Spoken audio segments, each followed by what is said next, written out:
It's Wednesday evening. I've had such a rich, full day. And it started with Costco this morning.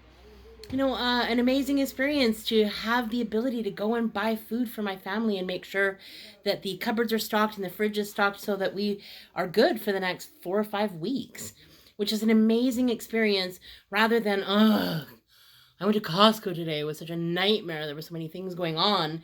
Costco is doing an exemplary job of how to move people through tight spaces, make sure that their safety is kept in focus, and that they get you in and get you out as quickly as they can and as safely as possible. And I really appreciated having that experience today.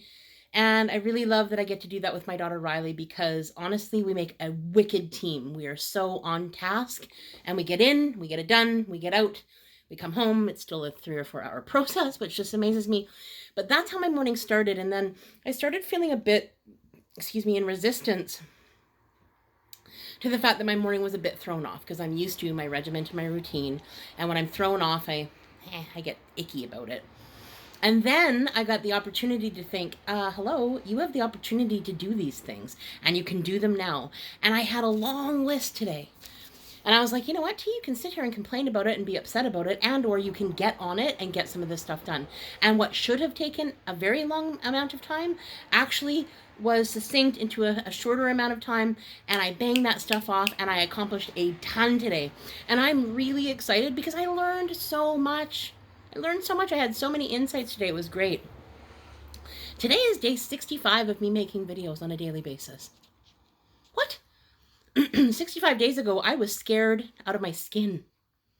And now I can see, by putting one foot in front of the other, trusting the process, allowing each day to unfold, seeing the insights, growing and nurturing all of those things within myself. I'm now 65 days later in a completely different place, and space. And that person, 65 days ago, that version of me, no longer exists. It's come and it's gone, which is amazing. Just like today won't be repeated. May feel like portions of it are, but to the degree that I had today unfold, it will not unfold like that exactly the same way again, which is amazing. So I love this idea of changing things at the level of my blueprint. Mining for things instead of digging. So I say I dig deep every day. I'm mining. I'm mining for the gold and the jewels and everything else that shows up in this archaeological daily dig that I do. Mining for things. Just the comparison of those things in the changing of the words changes the energy for me. So today, in some of the listings that I did, evolving, not pursuing. Pursuing is out of myself. Pursuing, it means that it's out there and I'm going to get it. I'm in the pursuit of something. When I'm evolving, it's internal. It's something that comes from me, is born from me and out of me. And how amazing is that? I love the idea that there's no destination. The only destination that we're ever guaranteed is death. And that's at the end. And hopefully for all of us, it's way, way, way, way far away. But truly, we never knew that. And we don't know that either. So to be in this state of evolving instead of pursuing, and that there's no destination. Evolution is the compass reading, the emerging. So I love that idea of emerging, that idea that we're continuously and constantly unfolding and emerging in this thing called life. Surrendering. Now, this is a thing that, that a lot of people have talked about, but what does it truly mean to surrender something? To expand my paradigm, to break free from the status quo, postponing destiny because it's unrealistic. So I don't know if any of you get into this place of, well, I really want to do this. This is my long-term goal or dream, but it's so unrealistic. I can't reach there. And the things that we do to self-sabotage, to take ourselves out of evolving into those places.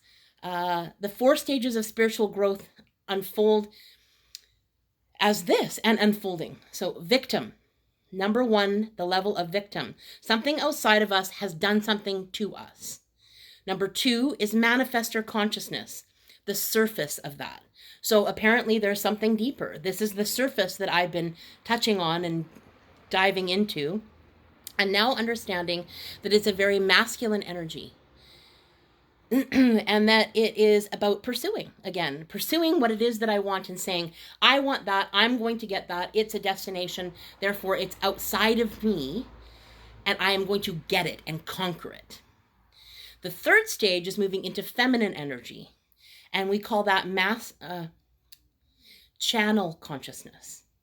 So the idea that we have our own answers, that our soul knows where it is we're supposed to go, what it is that we're supposed to be doing, and we get stuck in here, in our minds, in this calculated place of, well, I need to control it, and I need to know what it looks like, and if I knew what it looks like, then I could move towards it, and that isn't how this works. And so when we dive into the third level of consciousness in channeling things, it is an internal process. It is something that is emerging from within me. I love that idea because it feels good to me. It feels different than this exhausting, I've been pursuing this forever, I just don't know how I'm going to get there. I'm always pursuing to, shh, be quiet, listen. There's something trying to emerge. There's something trying to get our attention. Our soul's purpose knows what our minds cannot yet see. And the fourth stage, I didn't write it down apparently. Give me 1 second. I'll take a look and see if I can find it. The fourth stage is as me. So first stage, to me, happening to me. Stage 2 is by me. Stage 3 is through me.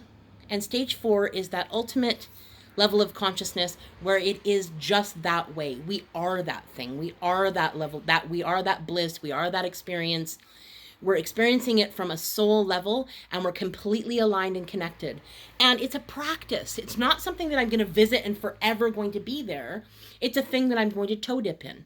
It's a thing that I'm going to move through all of these stages and get to the next stage and letting it evolve from within and visiting those places where I could be in victim, and I am. And the fact that we have these stages and levels governing every part of our lives. So it's not going to be the same. So for me, my health is still in victim, whereas my spirituality is closer to being stage 2 and stage 3 and interested in going to stage 4 and evolving into stage 4.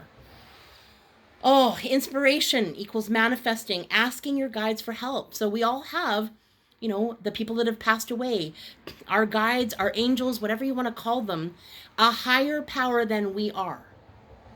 And I sometimes forget that I have that available, and I forget to ask. I have had this notion that I have to do it myself my whole life. If you want something done right, you do it yourself. I can't rely on anybody else, therefore I'll do it myself. Oh, look at that. Nobody did it, so I'll do it myself. And the truth is, we're not meant to struggle in that way. But we make up stories that, A, we're not worth getting the help. B, we're not going to get the help that we need. C, that it's just better if we do it ourselves, because then we're self-reliant. That's not what this gig is about. It's about sharing, right? And the three stages of surrender. A willingness. So that's the idea that I want to surrender. The letting go place of, okay, so I'm feeling the surrender, to actually embodying surrender. It's a practice, something that we can practice every day. Your soul has a greater plan for you. Our souls have a greater plan. They know. Declare, decree, and see. I love that.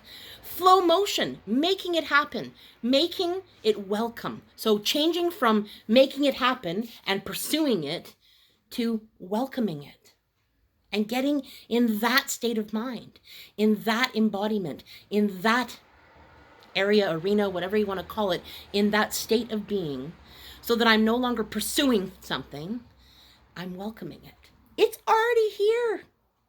That's where the magic happens, is getting in tune, in touch with the fact that we already have all of our answers. It's like the red ruby slippers, right? When she bangs them together. There's no place like home. There's no place like home. Home is here in our temple.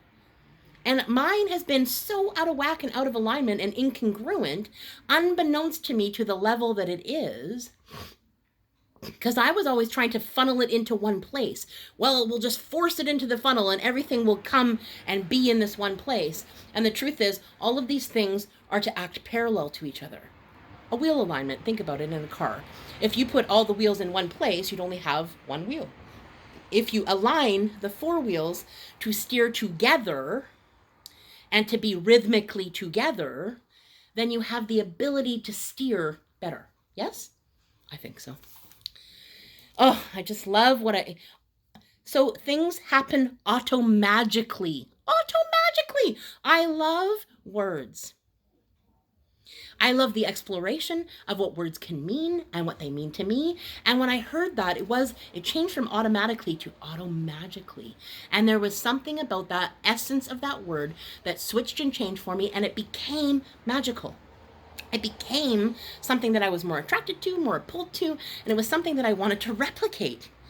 Oh, manifesting from the level of the soul instead of the level of the mind. You know, I have been meditating for a couple months now, and I think about a lot of things. And I'm being asked to drop deeper to a soul level and understand things from this evolving place instead of this pursuing place. And that to me is magic.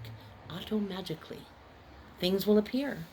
And the things that I needed to hear, experience, see, feel, taste today, all came into place. Go figure.